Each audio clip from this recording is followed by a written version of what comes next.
You're listening to Season 6, Episode number 9 of Strike the Match. In this episode, I talk about the ministry of writing and publishing in the kingdom. Now, I'm doing something different in this episode, and that is I am going to be dividing this in half. And so this is part 1, and part 2 is going to be in Season 6, Episode number 10. I know I've never done this before, but hey, there's a first time for everything. So with that in mind, let's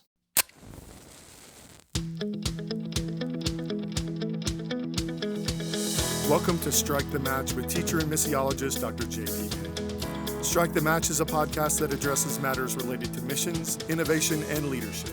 Now here's J.D.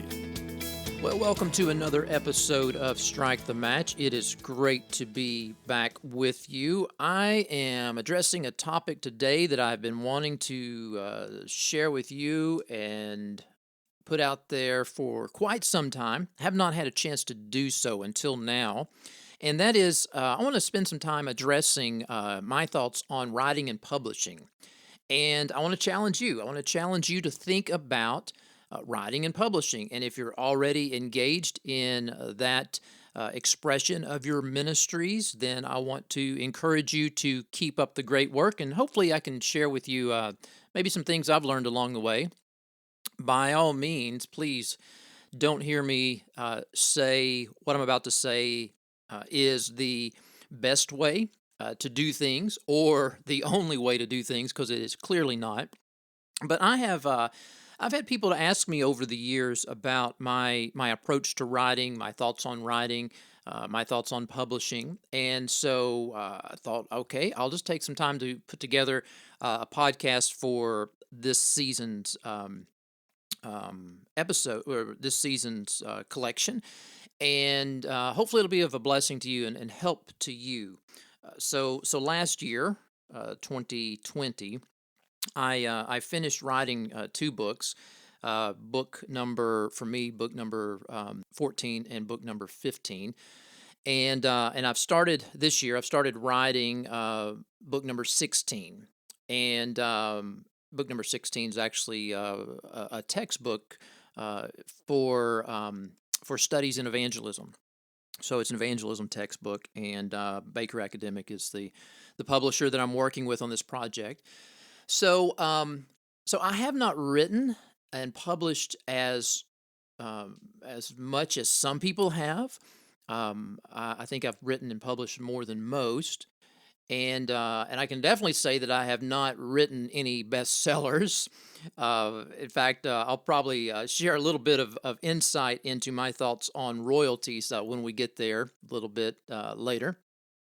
But I am prolific, and so I feel like I've got a few things that I can share that hopefully will be of help to you and be beneficial to you and to your ministries in what you're doing. You know, the book of Ecclesiastes, the last chapter, Ecclesiastes chapter 12, the writer Koheleth makes this statement in verse number 10 and following. The preacher sought to find words of delight, and uprightly he wrote words of truth. The words of the wise are like goads, and like nails firmly fixed are the collected sayings.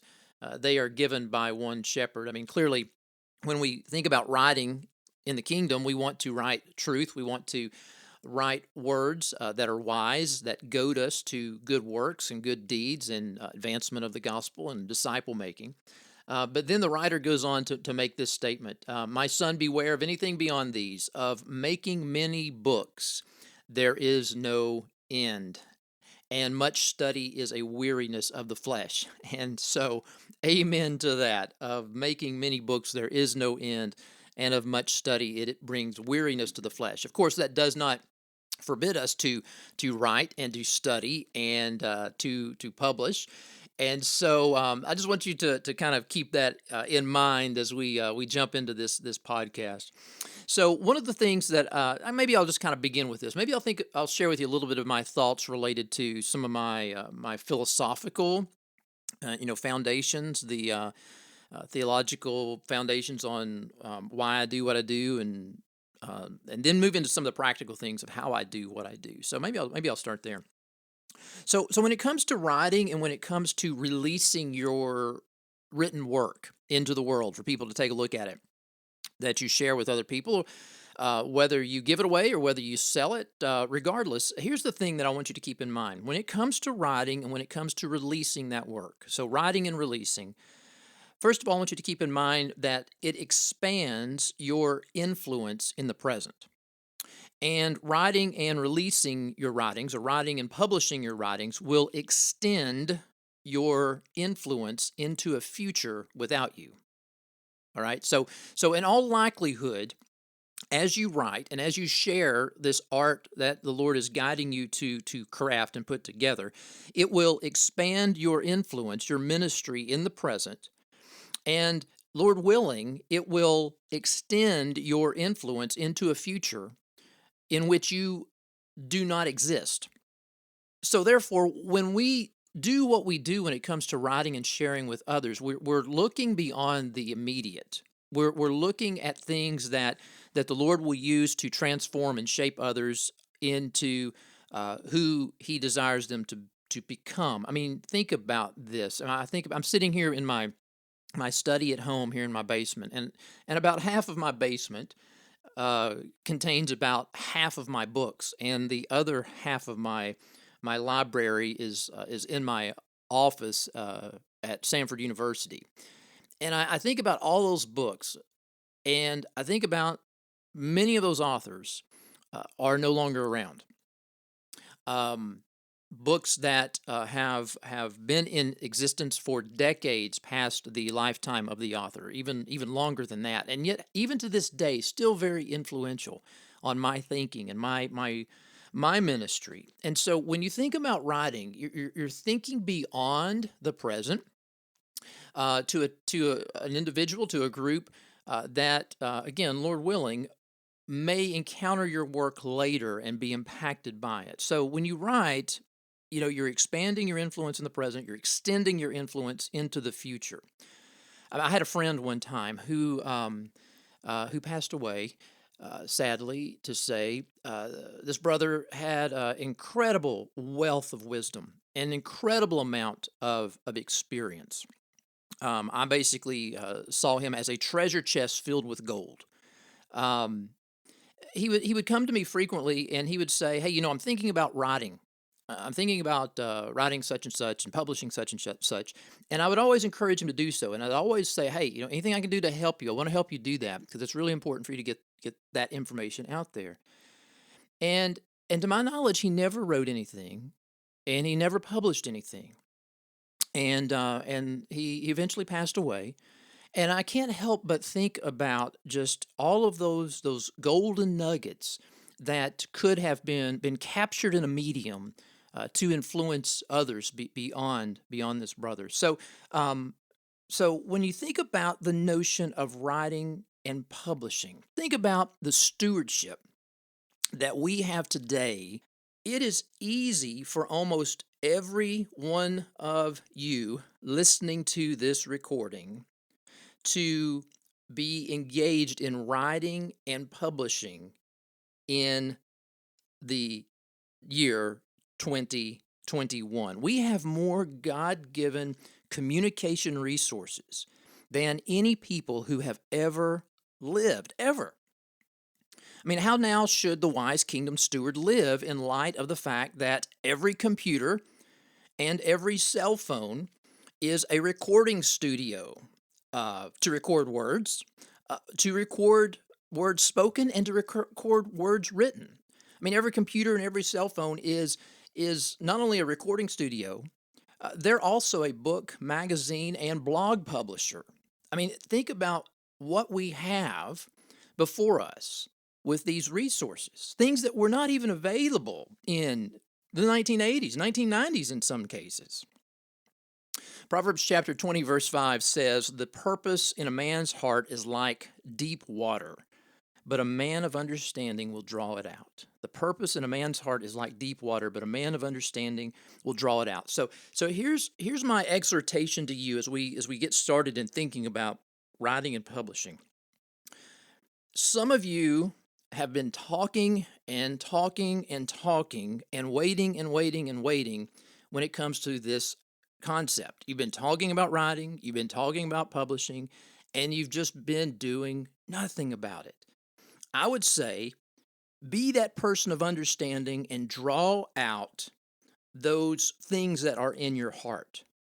All right. You will never figure it out. You'll never be fully satisfied with the things that you write. Here's one of the things that I often see when I talk to people about writing is they have a fear that it's just not ready. What I've got, what I've written down, it's just not ready to release. And I understand that. We always need to proofread and we always need to make revisions.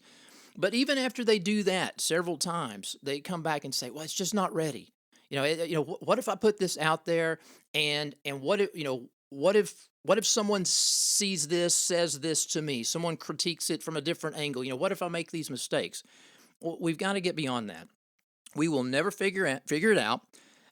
We will never figure it out to our complete satisfaction of the things that we write. And so we need to share what God has put into our hearts. We need to draw it out for the sake of the kingdom. And so that's part of the writing process. That's part of sharing your art with other people. You pray, you work diligently, you commit it into the Lord's hands, and you release it.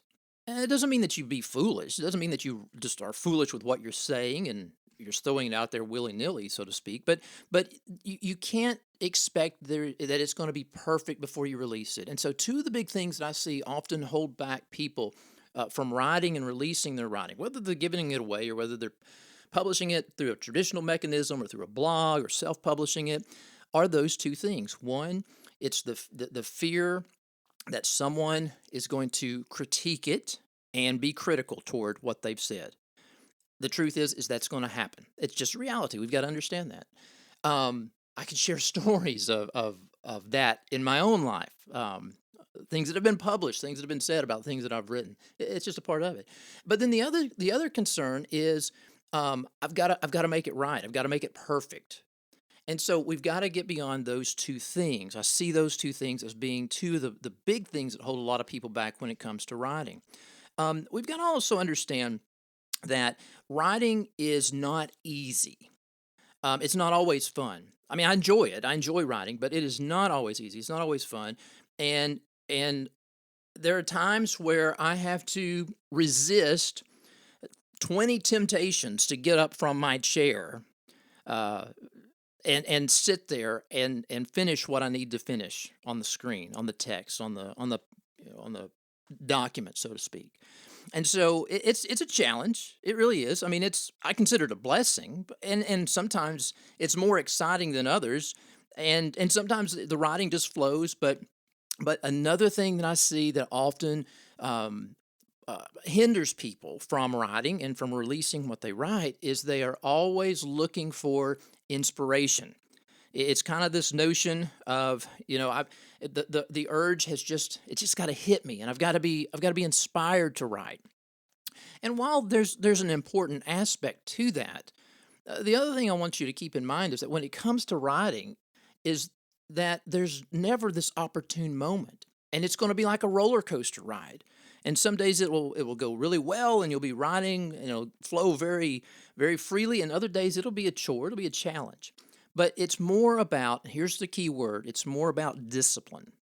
It's more about making the commitment and working at it and being disciplined to do it rather than always expecting some kind of inspiration that will charge you up, and then therefore you will be able to write. And so I would say don't be always looking for that. The only way to become a writer is to write. The best way to improve as a writer is to write. The way to develop your own style, to develop your own voice, is to write. You just have to do it. And so, if you're not involved already, let me encourage you. Maybe this is something that you've been thinking about, something that you've been praying about and considering, that the Lord may be leading you to expand your ministry into the area of writing. Let me encourage you to start small. And so I would say, think about this. Start a blog. You can start a blog for I think you can do a blog for free. So we won't have all the bells and whistles, but start a blog and start blogging. Get your thoughts out there. It will give you the experience. It will give you the opportunity to write things. You may say, well, there aren't that many people that will read it. Well, that's okay. Start with a few and go from there. Let them give you feedback on it. So get out there and just start. Just start the process and start sharing your thoughts and ask people to check it out. Send them links to what you're writing, and allow them to speak into what you're doing. And be humble. Be humble and be willing to receive what critique they're giving to you, both the strengths and both the limitations of it. So many people have this thought of, okay, I want to write a book, but they're not really writing anything right now. They've never published anything, even a blog post. And so don't don't go from nothing to being this this person who is uh, you know doing intensive rock climbing up Mount Everest, so to speak. You have to start walking. You have to start climbing the smaller areas first and developing your skills, developing your muscles before you take on those greater tasks and challenges that are out there. And so I would say, if you're not doing anything, start blogging. It's a great way. It's a great habit to be involved in. It's a great idea to begin developing your skills. I just realized that I've kind of already moved into the practical discussion, and I got sidetracked for even talking about some of my philosophical approaches to writing and publishing. So I'll circle back to that, and then I'll come back to some of the practical things. So again, don't write like I'm recording this podcast, which is really I've got some notes here I've jotted down, but it's kind of scattered. Kind of scatterbrained here. So yeah, when you write, you definitely want your style to flow, and you want it to revolve around your thesis and things of that nature. But jumping back to my philosophy on publishing and writing, I think it's a matter of kingdom stewardship. I really do. I know I already mentioned a few things about that. I would encourage you to take delight in writing. I mean, like I said, it's not always easy, it's not always fun, but take delight in this aspect of ministry. I write. I write out of interest, deep interest, and conviction. And so, what does that mean? It often means that part of my motivation, part of my drive, to go back to the inspiration point that I mentioned a second ago, is actually coming out of a passion for something there in the moment, and quite frequently, particularly when it comes to my books, quite frequently I write where what I write where the desert is found in the literature. I refer to the desert as the places in the literature whereby there is little to nothing in existence. And so, on issues, on topics that I believe are significant for the health of the church, um, what's out there. And when I see little information, I see that as a desert. And that becomes the area in which I try to often write. And so when you write, and again, I'm not saying my way is the only way to do it, and I'm not even saying that you have to follow this. But when I write, I try to write on the innovative, cutting edge area, which is there in the desert for the most part. And what does that mean? It typically means that the concepts, the things that I write about, are several paces ahead of where the church is. But practically, that means it usually takes the church a while to catch up and to get to that location, to get to that point. A few paces down the road. That's just who I am. I know other people that are doing excellent jobs as leaders in writing. They're writing a little bit closer to where the church is, maybe one or two steps ahead of where the church is. I feel like oftentimes I'm writing maybe 5, 10 steps ahead. And so it takes longer when you're writing in that field in the desert, or that realm of the desert, than when you're writing closer to where the body of Christ is. Something else I always try to do in my writing, and that is I try to lead with the word. So whatever I'm writing, I'm trying to lead with scripture, but then I'm also bending toward the practical. So I lead with the word and bend toward the practical. So what does that mean? It means whenever I'm writing, whatever I'm writing about, I'm trying to also ask questions about some of the how-to So if I'm writing about some things that are more theoretical, okay, so how do I do this, or are there principles that I can derive from the theoretical, and how do I apply these principles to my life, to my ministry? So the book is not just purely in a theoretical realm. In fact, even one of my books I finished last year, it's a theology of mission book. It's a biblical theology of mission, and yet even in the last chapter, I talk about some how to, some practical implications of looking at Torah all the way through the Apocalypse, and thinking through how do we apply some of these things to where we are when it comes to advancement of God's mission in the world. So those are just some of the some of the philosophical approaches behind the way that I write. Let me jump back now to talking about some of the practical things, because I know a lot of people they have questions about publishing via traditional publishing houses with traditional publishers or self-publishing. I consider myself a hybrid author. So what does that mean?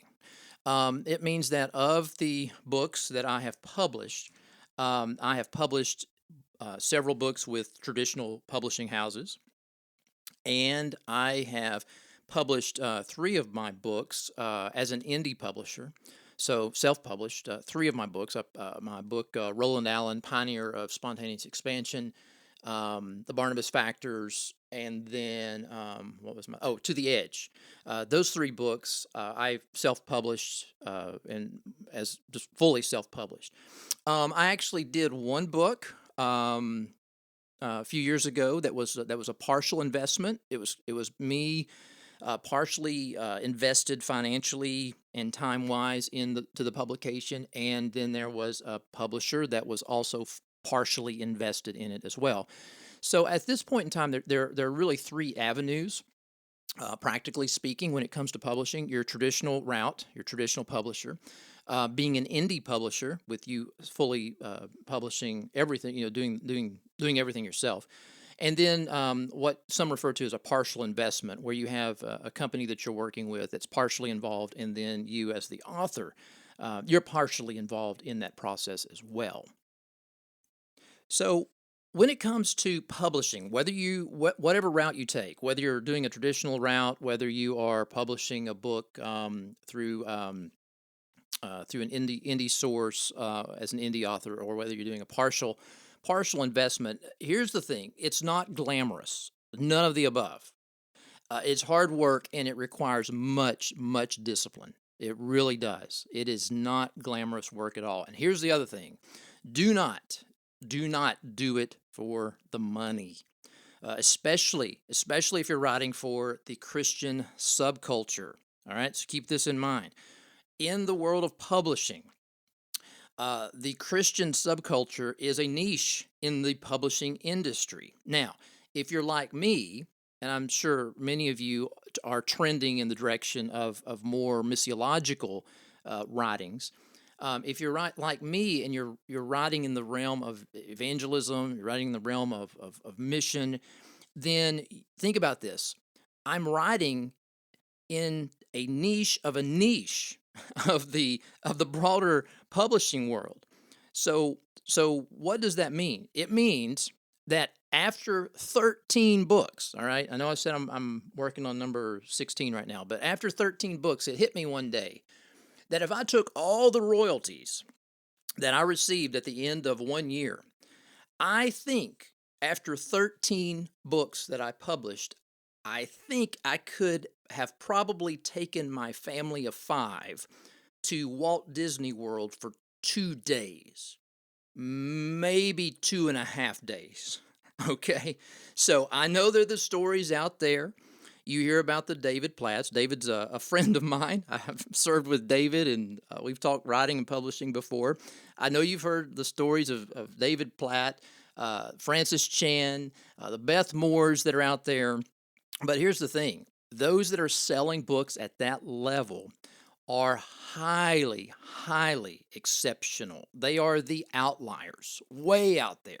That is the exception by far, and not the reality. So I would say, if you're thinking about, all right, this is going to be helpful for me financially, well, I'm sure it will. But just make sure you don't quit your day job. unless you're in a highly, highly exceptional situation. So over time it adds up.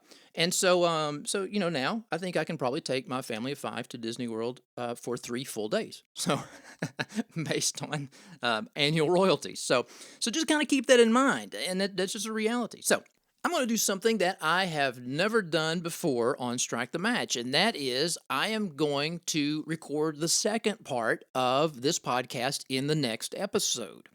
I'll be talking about the issue of traditional publishing, indie publishing, and being partially invested in publishing as well. In the next episode, I will take up from where I've left off in this one, and so I hope you will check that out if you're interested in publishing at that level.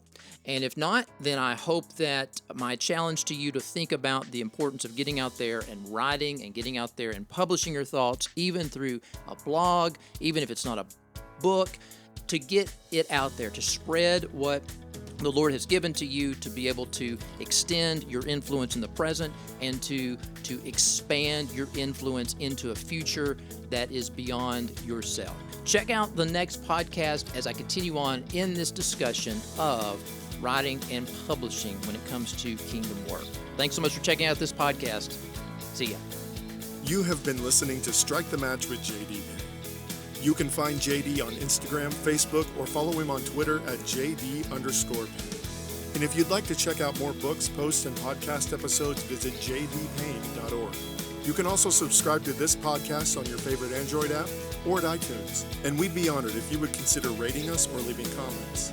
Thanks again for tuning in. We hope you'll join us next time.